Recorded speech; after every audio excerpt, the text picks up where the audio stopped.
arrived early to my son's wedding. They handed me a sticker. "Back of house," it said. I stared at the words, certain they were meant for someone else.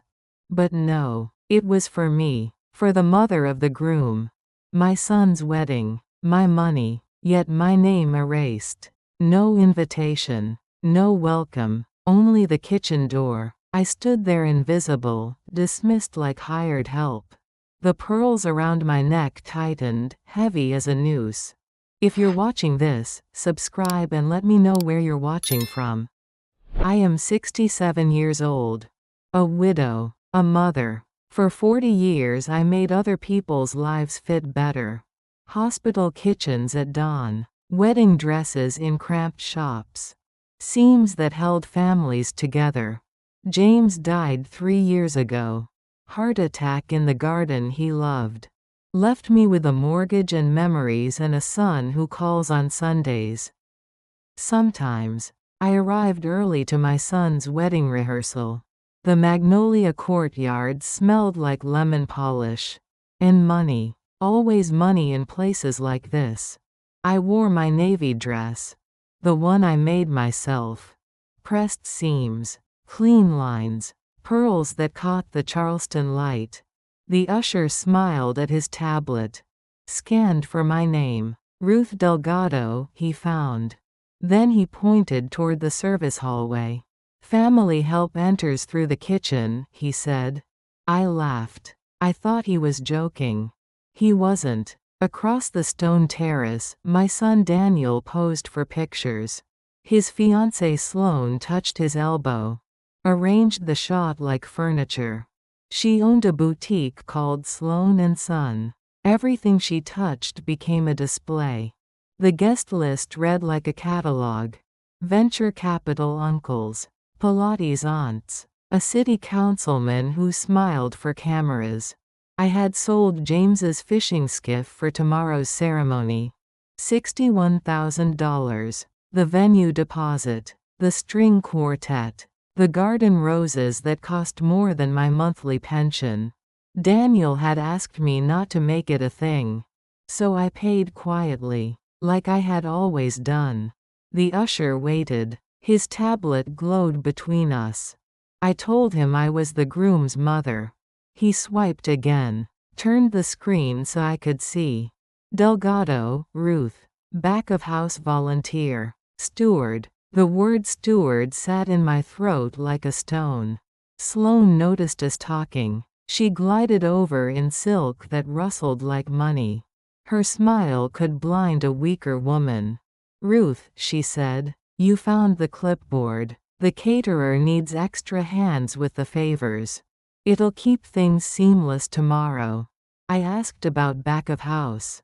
She called it optics. Said Daniel worried about the relatives. Said they wanted everyone comfortable tomorrow. Said I was good with my hands. Good with my hands. Like that explained 40 years of work. Of raising a son who now worried about relatives seeing his mother. The quartet practiced their pieces for tomorrow. Waiters arranged glasses that would never touch my lips. No one asked where the mother of the groom would sit. My name lived on a label gun sticker. Not a place card. 20 years ago, I sewed wedding dresses in this city. A one-room shop above a bakery. I had a photo somewhere.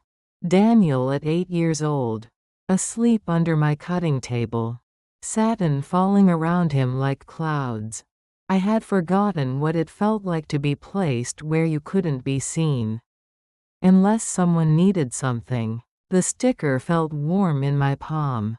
Back of house. Like I was equipment. Like I was help. I told the usher I would keep it. For my records. Then I left before anyone could notice the space I no longer filled. The bus ride home took 20 minutes. The same route I rode when Daniel was small. When I worked the hospital kitchen at 5 in the morning. Flipping eggs for doctors who never learned my name. At home, I opened the metal lockbox under my sink. Inside lay my ledger. Every expense written in careful numbers. Venue deposit. String quartet retainer. Custom florals the color of blushed shells. Final banquet payment due tomorrow morning. Total $61,480. I had called myself Ma the Magician back then. Because I could make a coupon fetus for a week. Because I could pull college tuition from a jar of tips. When Sloane first visited, she brought citrus macarons. A soft apology wrapped in tissue paper. She said it would mean the world to Daniel if everything felt first class. But he would never accept help if he knew it came from me. I believed her. Love makes you gullible in old languages. My granddaughter Lena texted from the rehearsal dinner. A photo of candlelit tables. Sloane in white. Daniel laughing at something off camera. Wish you were here, she wrote. I asked about her seat. They moved me to the kids' table, she said. It's fine. I'm sketching the centerpieces. It wasn't fine. It was a pattern. Push the inconvenient people to the edges. Make them grateful for crumbs. Lena was 17, frank as winter air. She had my eyes and her grandfather's stubborn chin. I dialed the Whitmore Hotel billing department. A woman named Ava answered. Professional voice. No warmth, no ice. I told her I needed to review tomorrow's sponsorship terms. She confirmed the final payment was due tomorrow at 10. Any changes required authorization from the sponsor. That would be me, I said. The words tasted strange in my mouth. Sponsor. Like I had a choice in what I sponsored. I stared at the sticker still stuck to my palm. Back of house. All my life I had been backstage. Moving sets. Sewing hems. Feeding the people who performed. I had been proud of that work. Proud of my invisible hands. But tonight, the pride felt like a costume that no longer fit. I peeled the sticker from my palm. The glue left a mark on my skin. I pressed it into my ledger beside a line item I had never written before. Dignity, I wrote in the margin. Miscellaneous. The evening settled around my kitchen table. The same table where Daniel used to do homework. Where I balanced checkbooks and planned meals from whatever was on sale. The brackish breeze came through the window. Salt air that had witnessed generations of women making do. Making less into more. Making themselves smaller so others could expand. I closed the ledger. Tomorrow I would make a different choice. Tomorrow I would walk through the front door. Or I wouldn't walk through any door at all. The option felt sharp in my chest. Clean as a blade. For the first time in months, I slept without dreams. If you're watching this, subscribe and let me know where you're watching from. Morning came with chicory coffee and cold toast. I ate standing at the counter. Like I had for 40 years. Before work. Before Daniel woke up. Before the world expected anything from me. The phone sat silent on the kitchen table. No calls yet. They would come. I opened my checkbook. The one with the faded cover. Daniel's school picture from 3rd grade still tucked inside. Gap-toothed smile. Eyes that trusted everything. I dialed the bank first. Mr. Phelps answered on the second ring. His voice careful as Sunday shoes. He knew my account history. The steady deposits. The careful withdrawals. Never extravagant. Never reckless. I told him I was revoking authorization for all disbursements to the Whitmore. All third-party vendors under the Mercer Delgado event identification. He paused. Asked about penalties. I said they could be my tuition. For the class 1 was about to take. Next, I called the venue. Ava answered. Same professional voice. No judgment yet. That would come later. I told her I was the sponsor. The word felt heavier now. More real. I said today's banquet was cancelled unless the contract changed. Unless it included a seated ceremony role for the sponsor. Written acknowledgement. On the program. On the seating chart. On the microphone if necessary. She said she would inform events. The line went quiet. Not dead. Just waiting. I hung up and texted Lena. Asked her to swing by after first period. Then I sat in James's old chair. The one that still smelled like his aftershave. Old Spice and coffee and the sea. The chair faced the window. Where I could watch the street wake up. Kids walking to school. Dogs being walked. Life proceeding as if nothing had shifted. But something had shifted. In my chest. In my spine. In the way I held my coffee cup. Lena arrived with charcoal on her fingertips. She brought almond croissants in a white paper bag. The kind that costs more than I used to spend on groceries for a week. I told her what I had done. Not everything, just what she needed to know. Her mouth made a line I recognized. The stubborn set she inherited from me. And from James. And from generations of women who learned to say no in languages nobody wanted to hear. She asked if she should talk to her father. I told her no. Said I wanted her to register for art school instead. Savannah College. Fall semester. Without worrying about loans. She blinked hard. Called me grandma in a voice that cracked. I told her I sold the skiff for that boy's party. Said I could buy a different tide. She hugged me around the ribs. Like she was trying to hold something together. Something that might break if she let go. She asked if I was going to the wedding. I said yes. But only through the front door. After she left, I ironed my navy dress. The one I made from dead stock silk. Found it at an estate sale. 60% off. Still perfect after 10 years. I stitched my name inside the seam. Ruth Maria Delgado. Full name. Complete. Like a prayer. Like a claim. Like a signature on a document nobody could erase. I slipped James's wedding ring onto a chain. The gold caught the light coming through the kitchen window. Warm light. Honest light. I fastened the chain around my throat.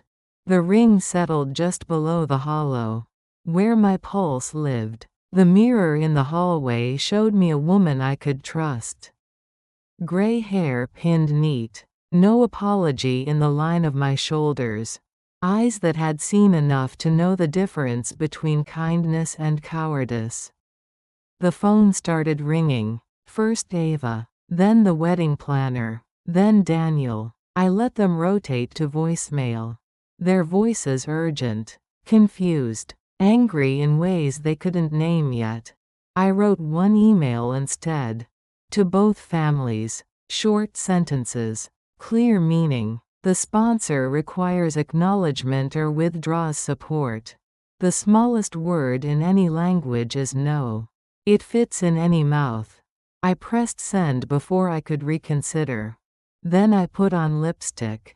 The color of ripe tomatoes. The color of things that grow in good soil.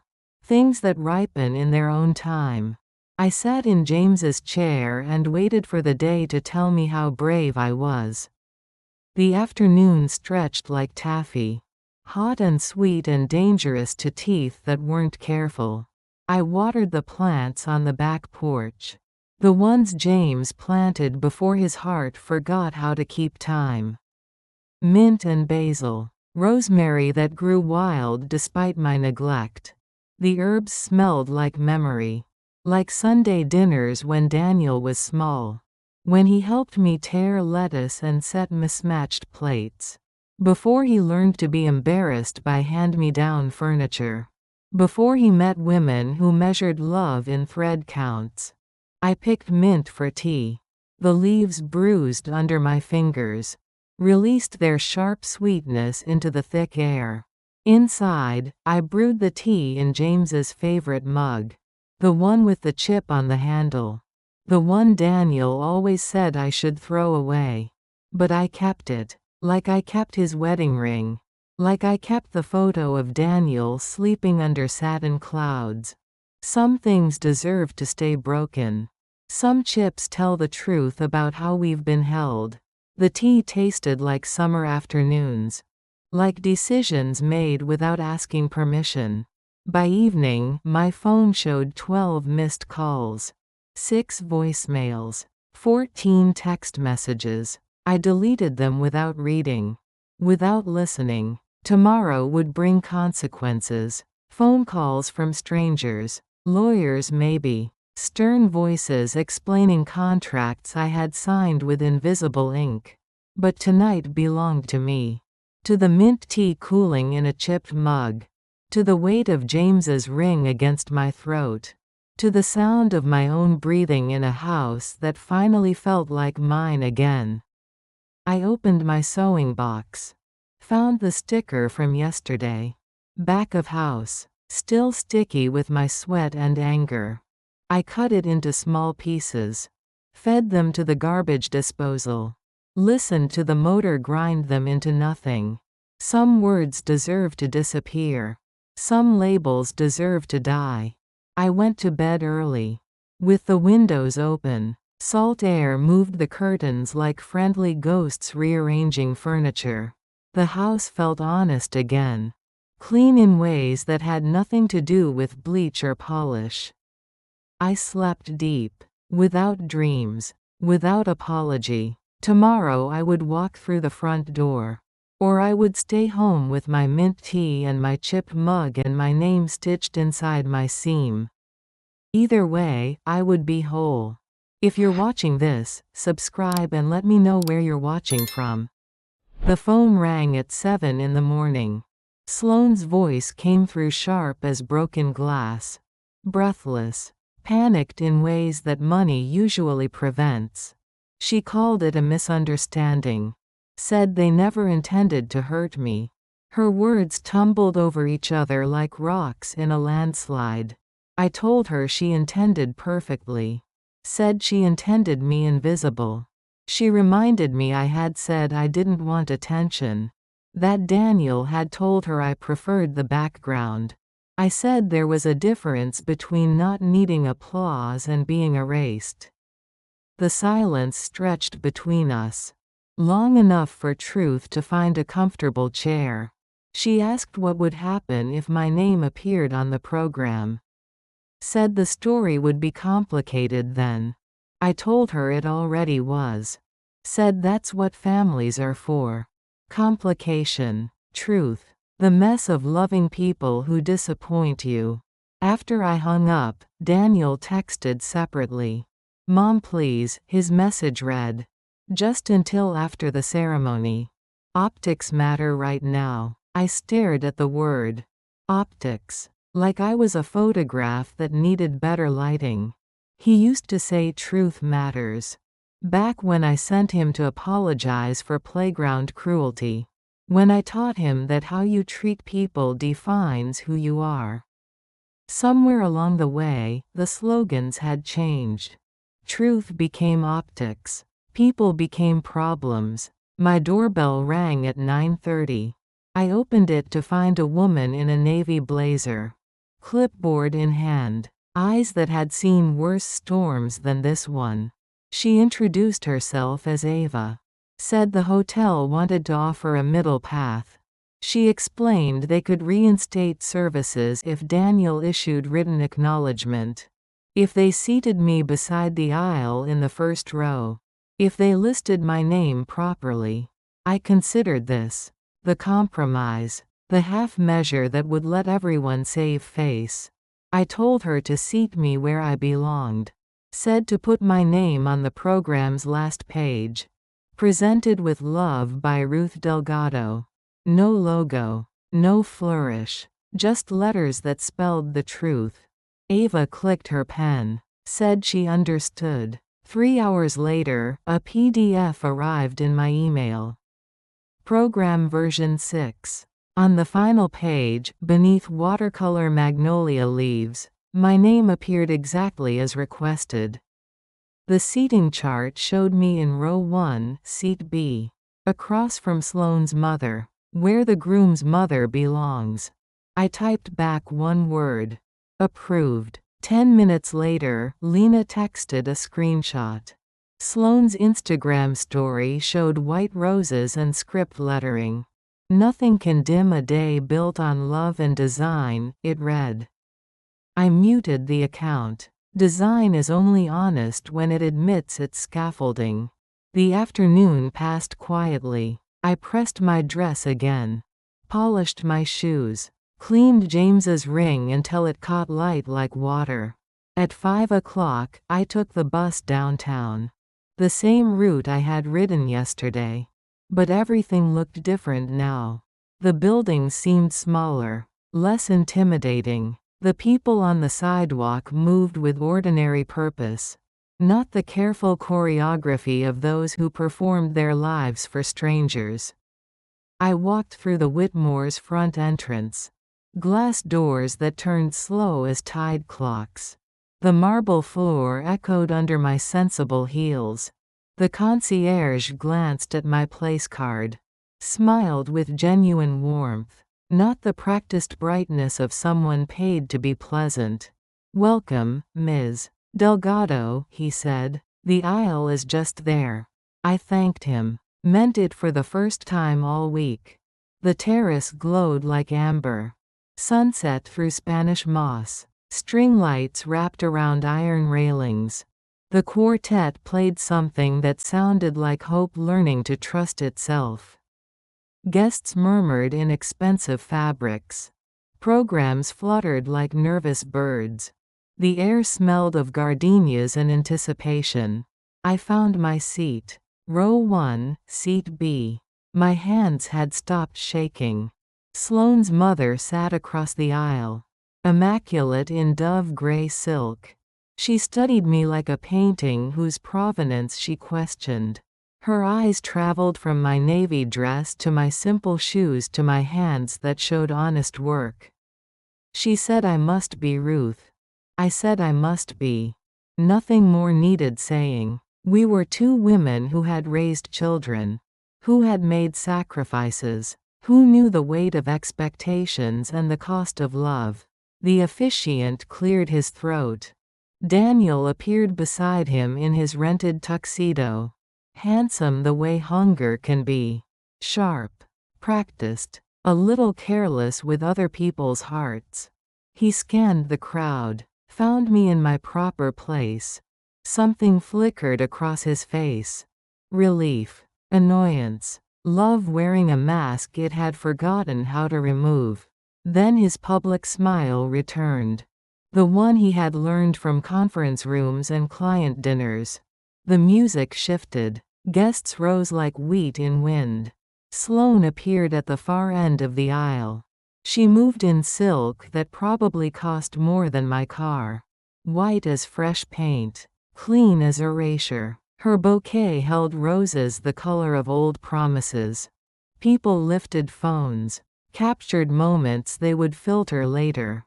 Made memories digital before they had time to become real. Sloane reached Daniel. Handed off her flowers to a woman whose job was holding things for other people. Took Daniel's hands in hers. The ceremony proceeded with the efficiency of a business meeting. Words about love that sounded like mission statements. Vows that could have been drafted by lawyers. Then the officiant said something unexpected. Said the couple wanted to acknowledge someone before they continued. Daniel swallowed hard. The microphone caught the sound. Made it larger than both of us. He said my name. Said I was his mom. Said I had worked a lifetime with quiet hands. Said I had made this day possible. The words hung in the warm air like laundry on a line. Simple. Clean. True. The guests clapped. Even the city councilman clapped. Even Sloane's venture capital uncles clapped. Hands coming together in a sound like rain on leaves. Sloane's smile didn't reach her eyes. But it reached the corners where nerves live. where fear keeps its small arsenal of defenses. I did not stand, did not bow, did not wave like a beauty queen or weep like a mother in movies. I nodded, like a woman at a bus stop who has finally been offered the seat she paid for. Like someone who knows the difference between charity and justice. The quartet resumed, Vivaldi braided with something softer. Something that admitted its own fragility. Rings slipped onto fingers. Promises were made that time would test. Cheers rose like sparrows from hedges. Sudden, joyful, gone before you could catch them. At the recessional, a wedding planner appeared. Nervous energy in a clipboard. She said the photographer wanted mothers with the couple. I stepped into frame, did not apologize for any angle my life cast. Did not shrink or defer or make myself smaller for someone else's composition. The shutter clicked. Brief thunder. Factual light. Then champagne appeared on silver trays. Then the long walk toward the ballroom where dinner waited on china that cost more than most people's rent. My place card sat exactly where it should. Ms. Ruth Delgado, mother of the groom. Letters spelled in careful script. Words that cost no one anything but cowardice. It is remarkable how little it takes to make a person visible. A name, a chair, a sentence that acknowledges what was always true. I had practiced non-existence for 67 years. Had perfected the art of taking up exactly the space others allowed me. But tonight I sat in my proper place. Used my full name, breathed all the air my lungs required. And the world did not end. The wedding continued. Love proceeded despite the presence of truth. If you're watching this, subscribe and let me know where you're watching from. Dinner came on plates that cost more than my monthly grocery bill. The ballroom sparkled with crystal that caught candlelight like trapped stars. Each table held centerpieces that could have fed a family. White roses, silver branches, excess disguised as elegance. I sat at table 1. Where mothers of grooms belong. My place card spelled my name in script that admitted no argument. The city councilman sat beside me. He told stories about Daniel's first campaign fundraiser. His voice carried the weight of a man who had never doubted his right to be heard. Sloane's aunt leaned across her husband to advise me. She knew where to source Belgian linen tea towels. Where to find the best prices on crystal stemware. Her words floated over me like smoke from expensive cigarettes. She spoke as if poverty were a decorating problem. Something that could be solved with the right shopping list and a credit card that never said no. I smiled the way old saints do. When asked to describe heaven to people who have never been hungry. The toasts began after the salad course. Daniel's college roommate told jokes that landed like coins in a fountain. Shallow splashes. Brief ripples. Nothing that would last past morning. Sloane's maid of honor spoke about friendship and shared dreams. Her words sounded rehearsed, polished smooth by practice in front of mirrors. Then Lena stood. My granddaughter had braided her hair like a crown. Not the kind you ask permission to wear. The kind you inherit from women who knew their worth. She said she wasn't scheduled to speak. Her voice shook once, found its foundation, settled into something solid as bedrock. She said she wanted to thank the person who taught her something. That art isn't just what you look at. It's what holds the frame.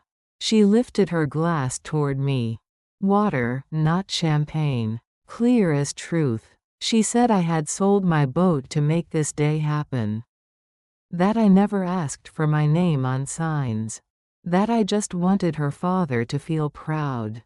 She said she was proud of him. Proud of Sloane. but most proud of the woman who never sits at the center of photographs. Because she's always fixing the hem. She called me the seam that holds. The room changed temperature. Conversations paused mid-sentence. Forks stopped halfway to mouths. The chandelier light seemed to shift. Focus differently. Sloane's smile froze like water in January. Her eyes searched the room for an exit that wasn't there. Daniel stared at his daughter. His face showed a tenderness I hadn't seen since he was 20. Broke. Grateful for every dollar I could stretch into two. Then Sloane took the microphone. Before the applause could settle into something permanent. Something that might be remembered. She thanked every vendor and sponsor. Her voice bright as fresh paint. She mentioned villages and visions. Safe words that meant nothing. Changed nothing. People laughed, relieved by the return to script. Relief is a powerful drug. It makes people forget what they just witnessed. But the room had already swallowed something truer. Had tasted honesty like salt in sweet water. Strangers began stopping by my chair.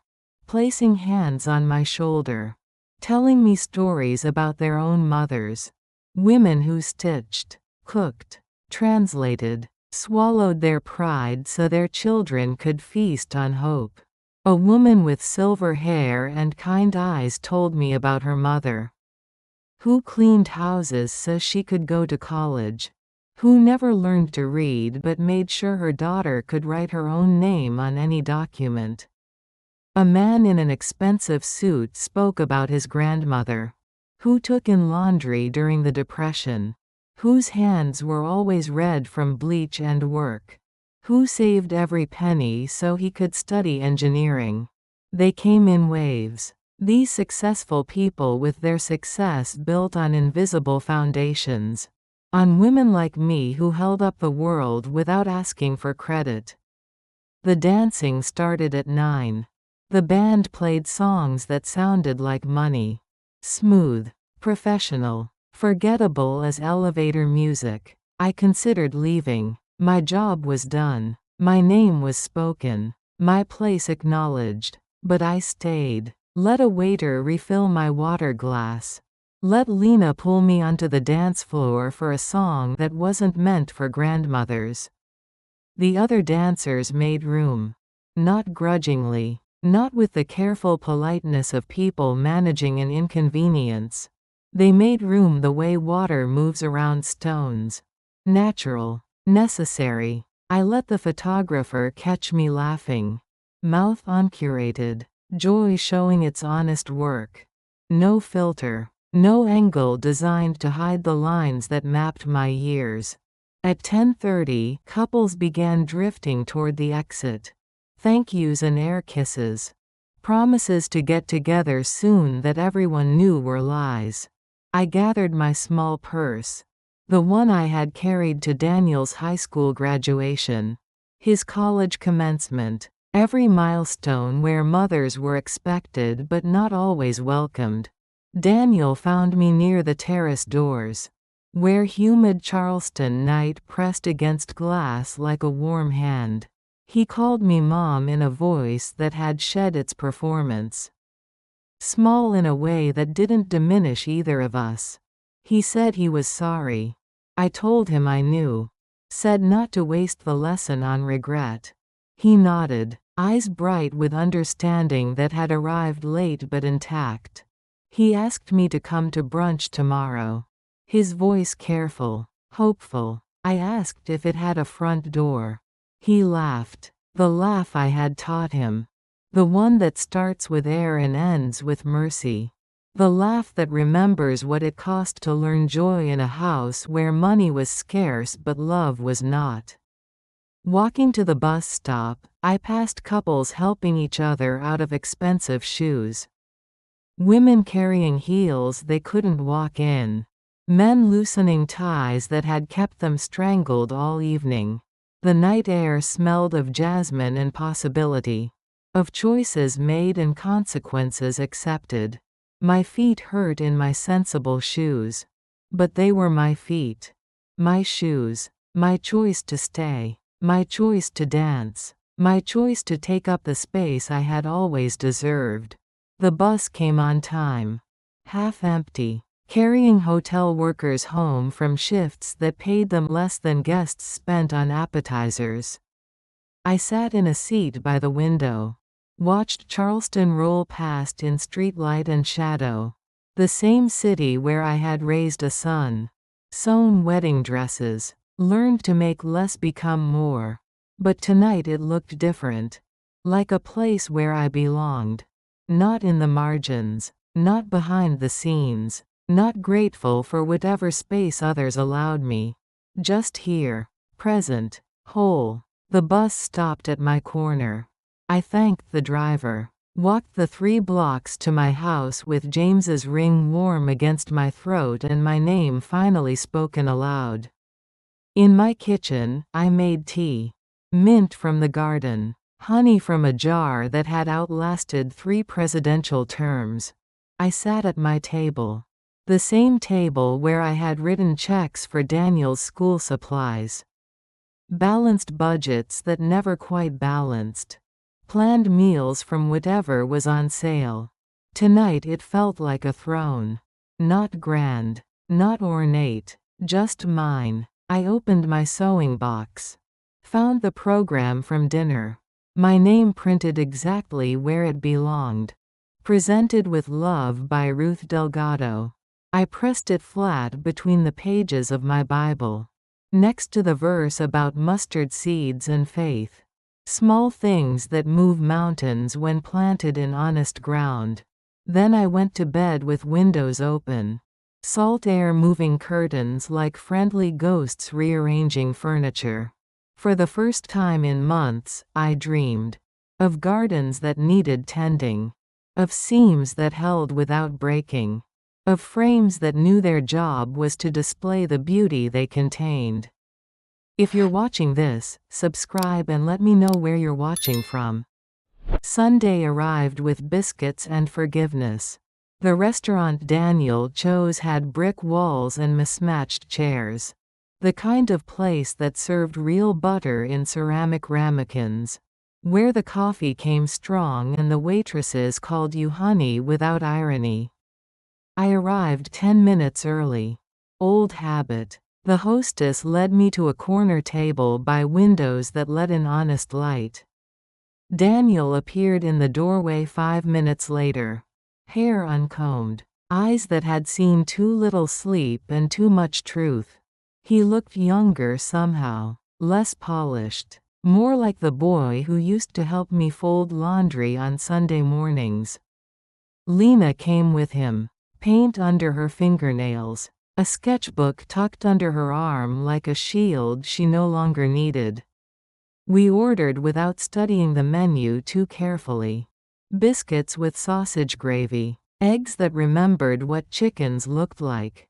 Coffee that could wake the dead or at least the deeply tired. Sloane did not come. Her absence sat at the table like a fourth-place setting. Present in its emptiness. Obvious in what it revealed. Sloane's mother arrived 10 minutes late. Dove gray silk replaced by pressed linen. Her disapproval traveled on a silver tray she carried invisible but heavy. She took the chair across from me. Studied my face like a map to territory she had no interest in visiting. The waitress brought coffee in thick white mugs. Real ceramic. The kind that chips if you're not careful but holds heat longer than the delicate stuff. Daniel sat between me and Lena. Playing buffer. Performing penance by refilling everyone's cup before it emptied. He apologized again. Words that tumbled over each other like children eager to be first in line. I told him once was enough. Said apologies were only useful if you didn't need to repeat them. Lena showed me sketches from the reception. Hands holding champagne glasses. Faces caught between performance and truth. Lines that captured more than any camera. She had drawn me dancing. Arms raised. Mouth open in laughter that looked like freedom learning to trust itself. I asked if I could keep it. She tore the page carefully from her book. Handed it across like a document that required witnessing. When the check came, I let it sit untouched. I was done paying for performances. Done covering other people's comfort with my silence. Daniel reached for his wallet. Movement automatic as breathing. I told him no. Said I had already paid enough for this family's education. He understood. Left his wallet closed. Let the check become someone else's responsibility. Outside on the sidewalk, Daniel said there was something else. His voice careful as someone walking on ice that might not hold. He said he had seen the ledger I left open. That he knew about the money. About everything I had spent. He told me I couldn't keep draining my savings for him. I said I wouldn't. That I had already moved what remained. He asked where. I told him. To a future that knows my name. Lena squeezed my hand. Her fingers warm as fresh bread. Strong as the women who raised her. We spent the afternoon at the art college. Walking through studios that smelled like possibility and turpentine. Meeting professors who spoke about creativity like it was a language everyone could learn. A counselor in sensible shoes explained scholarships. Grants for students whose families understood the value of education even when they couldn't afford its price. We filled out forms, signed papers, made plans that felt solid as foundation stones. Lena's portfolio spread across a conference table like a map of everywhere she might go. Drawings of hands, faces, the spaces between people where love and disappointment lived together. The admissions director studied each piece. Her eyes careful as a jeweler examining stones for flaws that might become fractures. She said Lena had talent. Real talent. The kind that couldn't be taught but could be nurtured. Shaped. Given tools and time to grow. We left with acceptance letters. Financial aid forms. A campus map that smelled like ink and promise. At home that evening, I made dinner from what lived in my refrigerator. Nothing fancy. Pasta with vegetables from my garden. Bread that came from the discount rack but tasted like celebration when sliced thick and buttered properly. Lena stayed for supper. We ate at my kitchen table. The same table where Daniel used to do homework while I balanced checkbooks and worried about mortgage payments. Tonight it felt different. Not smaller. Not cramped by poverty or fear. Just honest. A place where people could sit and tell the truth about their hunger. After Lena left, I gathered what remained of the wedding. My place card with my name spelled correctly. The program with my acknowledgement printed where it belonged. A napkin from the reception that still smelled faintly of gardenias. I put them in a shoebox. Next to photos of Daniel as a boy. Report cards from when grades mattered more than appearances. A Mother's Day card he made in 3rd grade with construction paper and a crayon heart. Some things deserve keeping. Some moments require witnesses. Some truths need physical evidence that they actually happened. I wrote a note to myself on the inside of the box lid.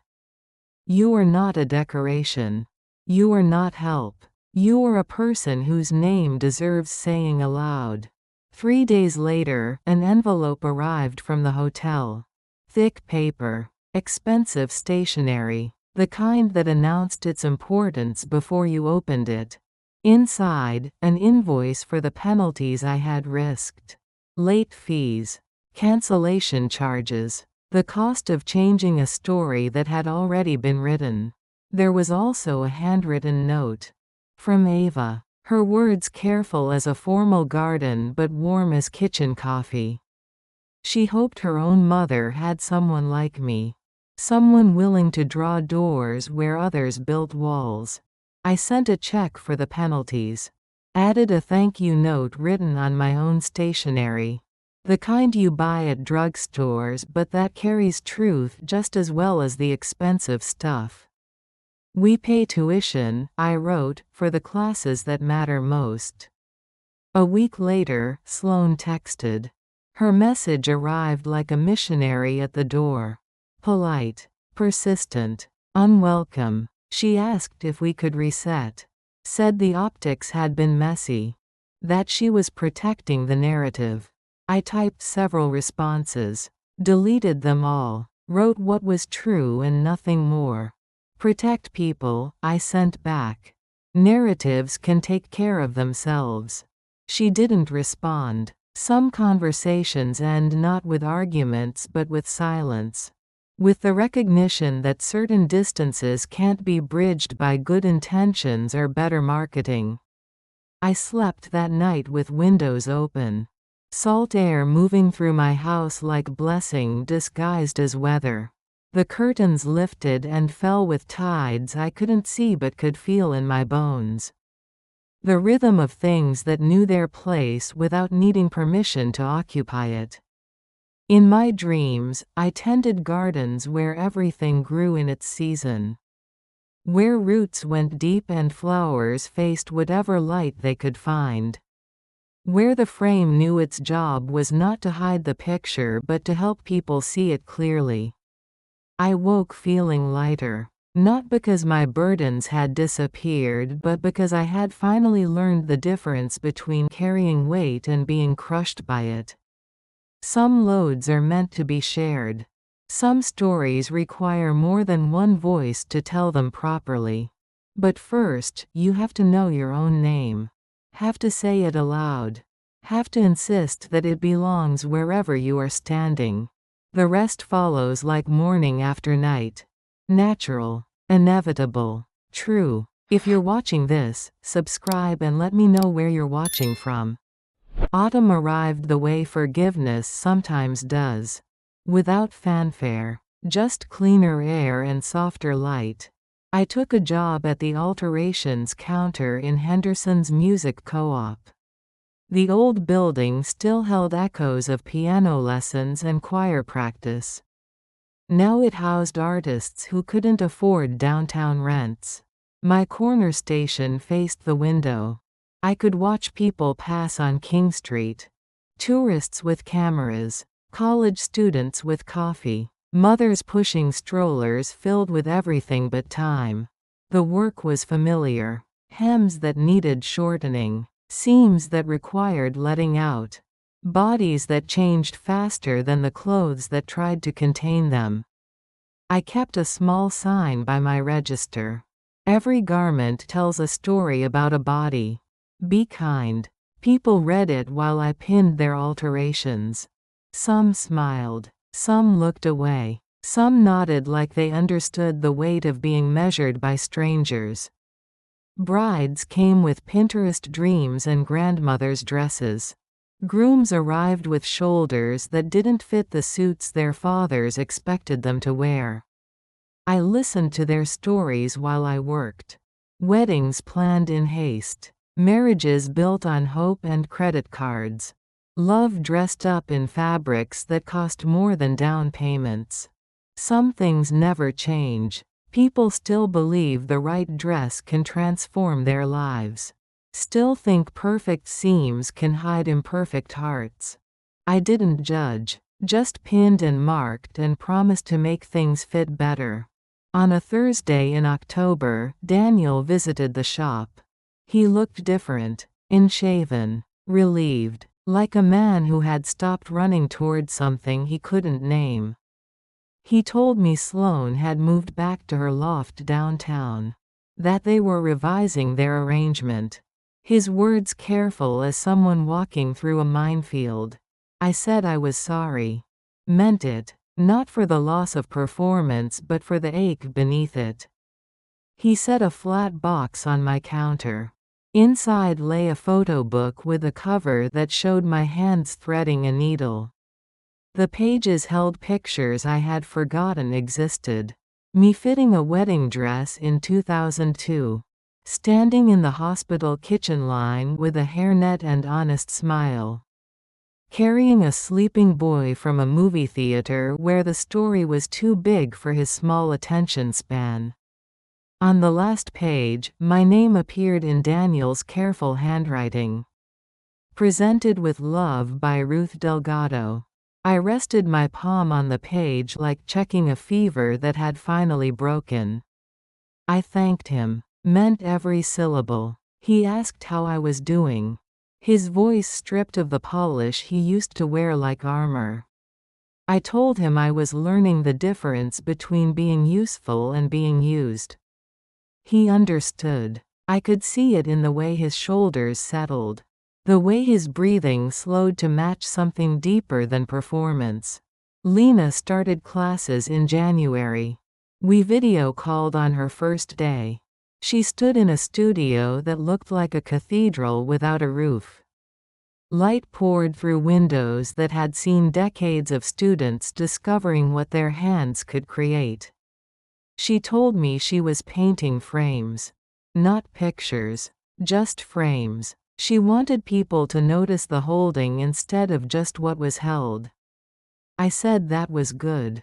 That truth usually lived in the structure. In what supported the beauty everyone else saw. She sent me photos of her work. Frames made from driftwood and discarded window trim. Borders that celebrated the ordinary materials that held extraordinary things. Her professors praised her eye for the overlooked. Her ability to find beauty in what others discarded. I recognized the gift. The same one that had helped me stretch groceries and make hand-me-downs look intentional. Some talents skip generations. Some wisdom travels through bloodlines like underground rivers. You don't know it's there until you need to dig deep. On a Sunday in March, I found 2 unused wedding programs in my mailbox. Along with a note from the string quartet. They had played my favorite aria while guests found their seats. They called it a dedication. Their words formal but warm. I set one program on James's old piano. The one we bought from a church sale when Daniel was 12 and wanted to learn music. I finally played the opening notes of the aria. My fingers stiff from years of neglect. The sound imperfect but mine. Beauty doesn't require perfection. Just honesty. Just the willingness to make noise when silence has lasted too long. Spring brought changes I hadn't expected. Daniel started stopping by the shop more often. Sometimes with alterations. Sometimes just to sit in the extra chair and drink coffee from the pot I kept brewing. He looked younger each visit. Less hungry. More settled in skin that finally fit. He told me about work projects that mattered to him. About learning to say no to clients who demanded he compromise his integrity for their comfort. He asked my advice. Actually listened to my answers. Treated my opinions like they came from someone worth consulting. It was a small miracle. The kind that happens so quietly you almost miss it. A son remembering his mother had a brain worth picking. A voice worth hearing. One afternoon, he brought a letter from Sloane. She wanted to reset their relationship. To try again with better communication and clearer expectations. He asked what I thought. I told him some distances couldn't be bridged by good intentions. That some people were meant to love each other from opposite sides of carefully maintained boundaries. He nodded. Filed for divorce the following week. The papers came with relief disguised as sadness. Grief for what never was rather than what had been lost. Summer brought tourists and wedding season. My shop filled with brides who wanted their grandmother's dresses updated. Grooms whose families insisted on traditions that no longer fit. I worked longer hours. My fingers remembered rhythms they had learned decades ago. The satisfaction of making things fit better. Of solving problems with patience and pins. One evening, as I locked up the shop, I noticed my reflection in the window. Gray hair pulled back, hands that showed honest work, eyes that had learned to hold their own gaze without flinching. I looked like a woman who knew her worth, who had learned to take up exactly the space she deserved. No more, no less. The walk home took 15 minutes. The same route I had walked as a young mother, counting pennies and planning miracles. Believing love was enough to transform scarcity into abundance. I still believed that, but I had learned something else. Love without boundaries becomes a flood that drowns everyone it touches. Better to be a well. Deep, clear, available to those who need what you offer but not depleted by their thirst. At home, I made mint tea from my garden. Sat at my kitchen table with the window open. Salt air moved the curtains like friendly spirits rearranging furniture. The house felt honest, filled with the sound of my own breathing, my own choices, my own name spoken aloud whenever I pleased. I opened my sewing box. Found the program from Daniel's wedding. My name printed exactly where it belonged. Some victories are quiet. Some revolutions happen one stitch at a time. Some frames hold pictures worth more than the gold that borders them. I had learned to be my own frame. To hold my own story without apology. To display the life I had built with hands that never stopped working. Even when no one was watching. Even when no one said thank you. Even when the world insisted I was just the help. I was never just the help. I was the foundation, the seam that held, the frame that made everything else possible. And finally, everyone could see it. Including me. If you're watching this, subscribe and let me know where you're watching from. 2 years have passed since I learned my own name. The shop windows still catch morning light the same way. Tourists still pause to watch me work. Their phones capture moments they think they understand. They see an old woman mending clothes. They don't see the revolution sewn into every seam. I don't correct them. Some stories are too big for sidewalk conversations. This morning brought a young bride with her grandmother's wedding dress. Yellowed lace that smelled of cedar chests and forgotten promises. The girl held it like scripture. Like proof that love could outlast bodies. Her grandmother's waist had been smaller.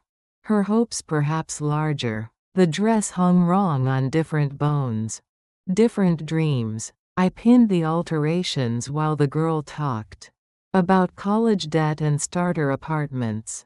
About a fiancé who worked 2 jobs so she could finish nursing school. About love that calculated grocery budgets and shared Netflix passwords. Real love. The kind that measures itself in sacrificed sleep and splitting the last piece of pizza.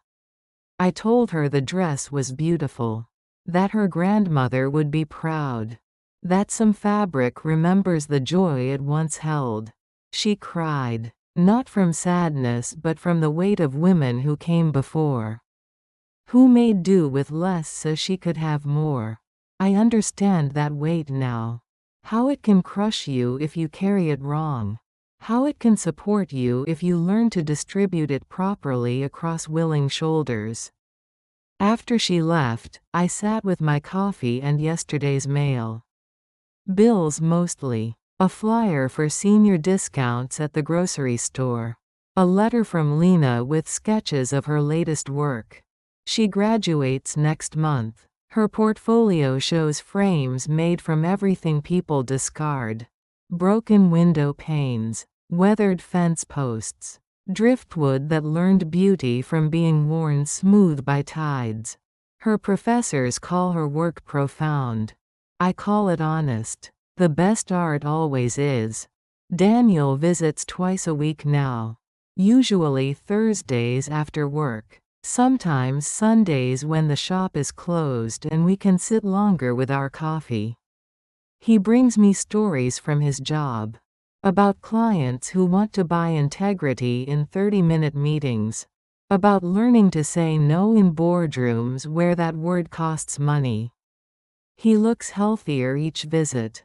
Less hungry for approval. More comfortable in skin that finally fits the man he's becoming instead of the one others expected him to be. Last month he brought someone new. A woman named Elena who teaches 3rd grade and grows tomatoes in containers on her fire escape. She shook my hand like she was greeting an equal. Not a mother to impress but a person to know. Her laugh sounds like wind chimes. Unforced. Musical without trying to be. She looks at Daniel like she sees past the performance to whatever runs deeper. I approve. Not that anyone asked. But I sleep better knowing he's chosen someone who loves the man instead of the resume. The wedding programs from 2 years ago still live in my Bible. Between verses about mustard seeds and faith that moves mountains. Small things that change everything when planted in honest ground. Sometimes tourists ask about them. About the woman whose name appears at the bottom. Presented with love by Ruth Delgado. I tell them she learned something important. That being invisible isn't the same as being humble. That taking up your rightful space isn't the same as taking up too much space. They nod like they understand. But understanding and living the truth are different countries with no bridge between them. You have to build that bridge yourself. One conversation at a time. One boundary at a time. One moment of saying your name aloud when others would prefer your silence.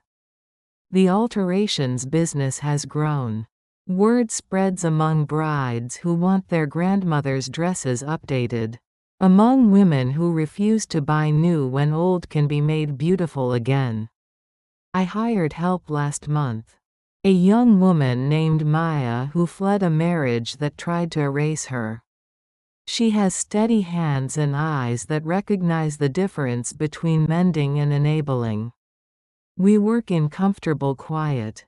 2 women who understand that some repairs require patience. That rushing ruins the fabric. That the strongest seams are often invisible. Maya asked me once how I learned to stand up for myself. Her voice careful as someone testing ice that might not hold. I told her it started with a sticker. Back of house. 2 words that tried to define where I belonged. I said I finally learned that nobody gets to decide your place but you. That dignity isn't something you earn.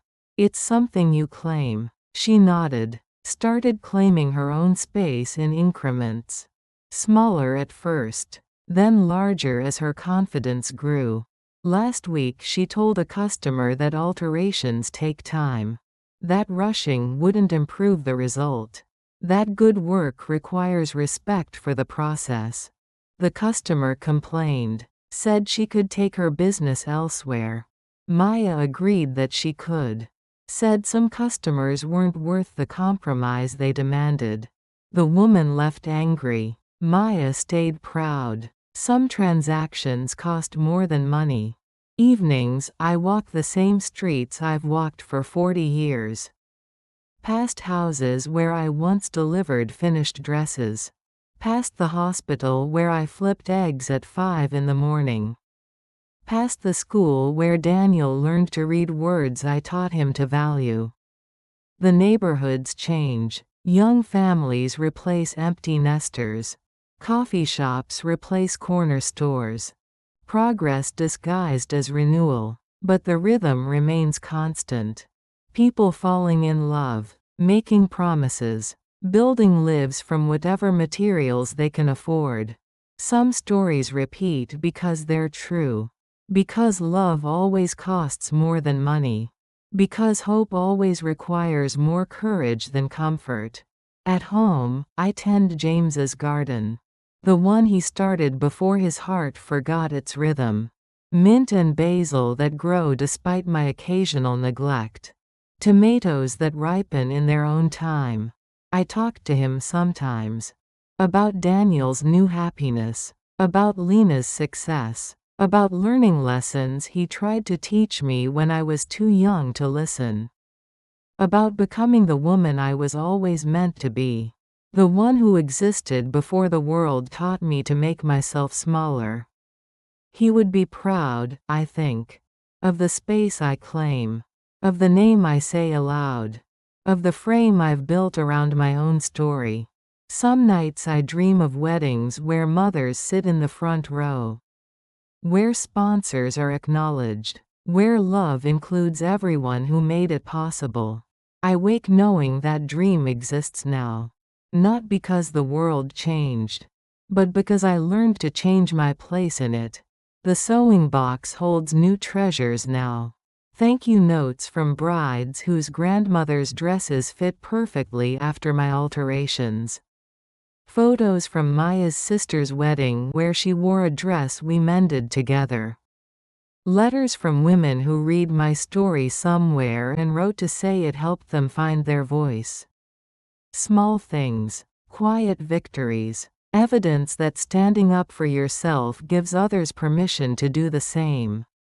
This morning's light streams through windows I clean myself. Catches dust motes that dance like possibilities in air that belongs to me. I am 70 years old. I know my worth. I say my name without apology. I am Ruth Maria Delgado. I am the seam that holds. The frame that displays. The foundation that supports. I am not the help. I am not decoration. I am not grateful for crumbs. I am a woman who learned to walk through front doors.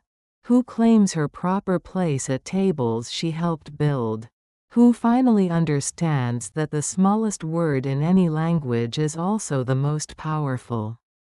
No. And its sister word, which fits just as easily in any mouth willing to speak it. Me. If you're watching this, subscribe and let me know where you're watching from. Tonight I am writing the letter I should have written years ago. Not to Daniel. Not to Sloan. Not to anyone who made me smaller. To myself. To the woman who forgot her own name while learning everyone else's. Dear Ruth, I begin. Though the words feel strange on paper. Formal. Like addressing a stranger who lives in my mirror. You spent 67 years apologizing for taking up space. For breathing too loud. For existing in rooms where others performed their importance. You learned to count the cost of everything. Including your own presence. You measured your worth in clean dishes and ironed shirts. In problems solved silently. In needs met before they were spoken. You believed love meant erasure. That the best mothers disappeared completely into their children's success. You were wrong about that. Love is not a vanishing act. The letter grows longer as the night deepens. My kitchen table becomes a confessional where I absolve myself of crimes I never committed. Crime of taking charity that was actually payment for services rendered. Crime of believing compliments about my humble nature. Crime of thinking gratitude was the only emotion I deserved to inspire. I write about the fishing skiff. How James saved for 3 years to buy it used from a man whose arthritis had ended his casting days. How we spent Sunday mornings on the water before Daniel woke.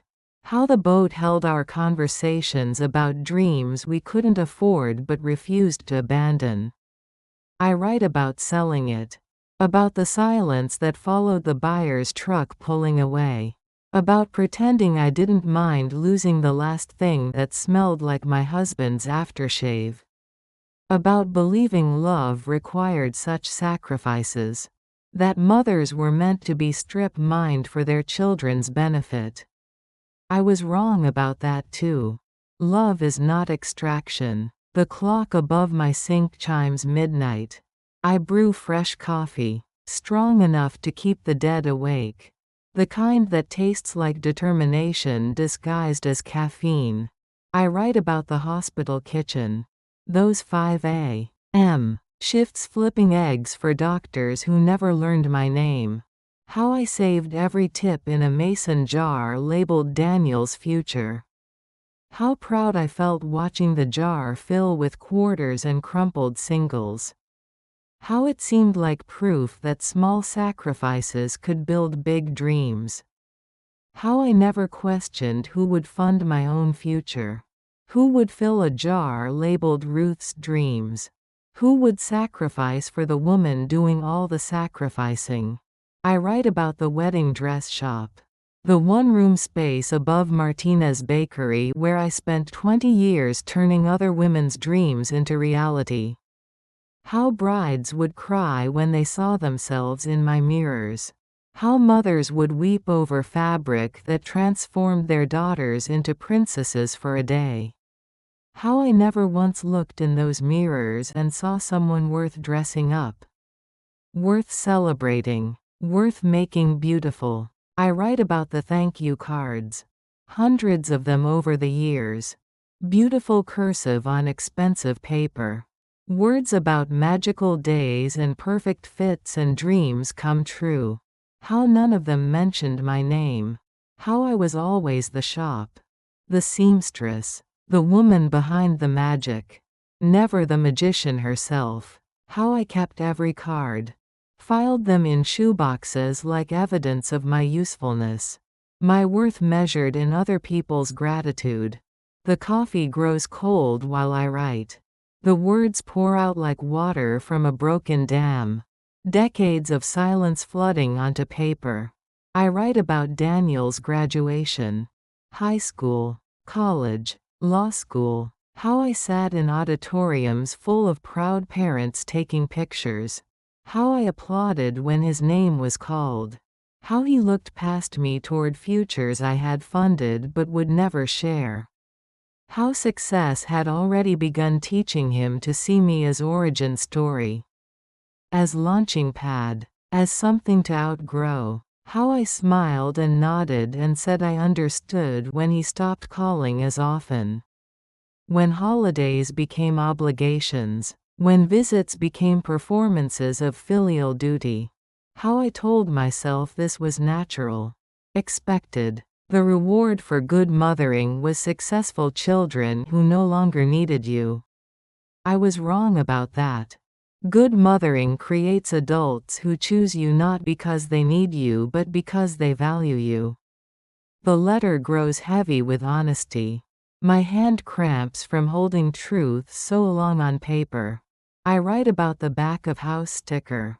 How it felt warm and sticky on my palm. How it named what I had always known but never said aloud.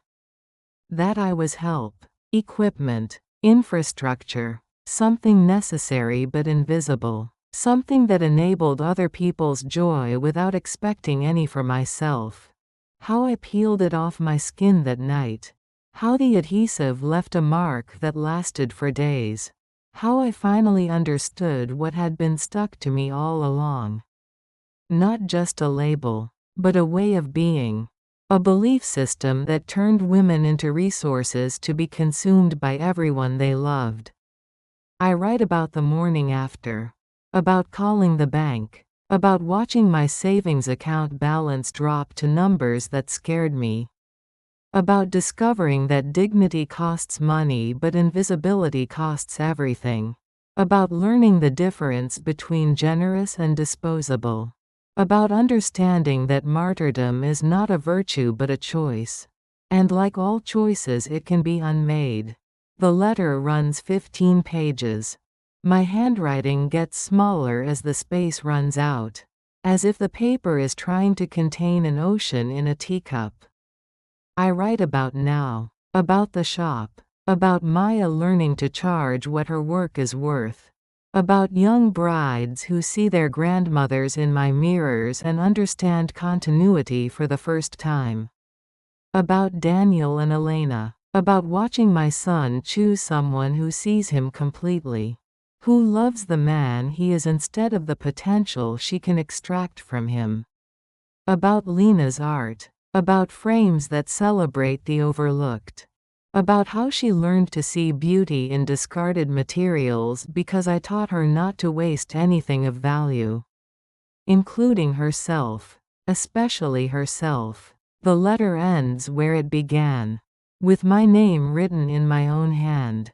Ruth Maria Delgado. Full name. Complete sentence. Final answer to every question about who I am and what I'm worth. I fold the pages carefully. Put them in an envelope addressed to myself. Stamp it with enough postage to ensure delivery. Tomorrow I will mail it. Watch it disappear into the postal system that connects everyone to everyone else. Trust that it will find its way back to me like a blessing disguised as correspondence.